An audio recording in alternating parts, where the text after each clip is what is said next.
Talagsa lagi ko maka-exercise ani tungod sa kabisi sa o kadaghan sa mga trabahoon, pero pasalamat gihapon ko kay nakahatag og panahon para sa akong kaugalingon. Wow, sir. Kanindot ba ni mong lantawon? Ining, sayo sa kabuntagon. Maayo man ang sayo aron daghan tay agi.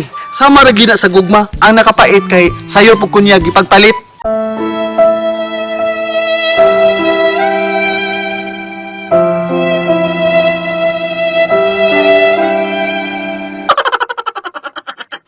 Pertib, daing sakitaan ang kahintanga, sir. Sakit man pero nakaya ra man ako tungod kay kasayod man ko sa unahan nara siya didto.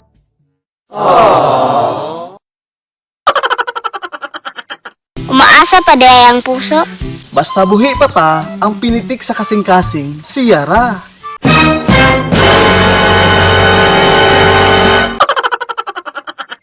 Unya, nibiya naman siya sa imong ha. Aw, mo bitaw nag-exercise ko karon aron magukod na ko siya puhon. Derp derpity derp derp derp derp derp derpity derp derp derp. Seryoso na ba daay ka ana imong pag-exercise? Seryoso na kayo ko. Sa una pa pero naundang lang ang tanan sa diyang iya kong gibiyaan.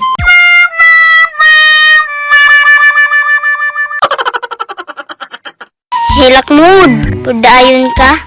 Nakahilak gamay pero nangit-ngit ang tanan pag ingon niya sa ako og di na ko niya kailangan.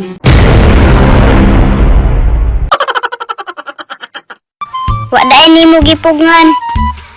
Gusto ko mupugong pero kung heart ni Honghong tama na, hindi na ako makahinga.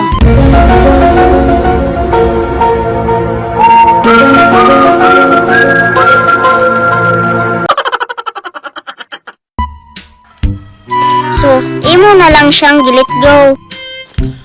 Akong gikuha yang kamot og kaptan.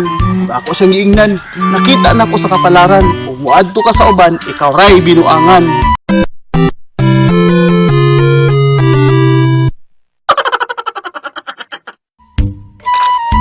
Unya, unsa man po'y tubag sa imo? Iyang tubag sa ako. Ayaw na pamugos, aron di ta ka malambos. Oh no! Buangan nga tubag, oy.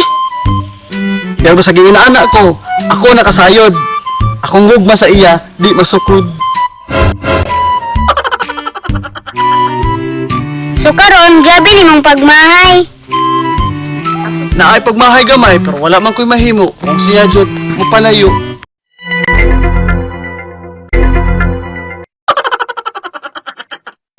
Unya, kung kintahay mo balik siya, Aw, siyempre, ako siyang dawaton og ingnon. Mag-exercise tayo tuwing umaga para hindi lang ang ating katawan sumigla, pati na rin ating pagmamahalang ang saya-saya. Mag-exercise tayo tuwing umaga upang ang katawan natin ay sumigla.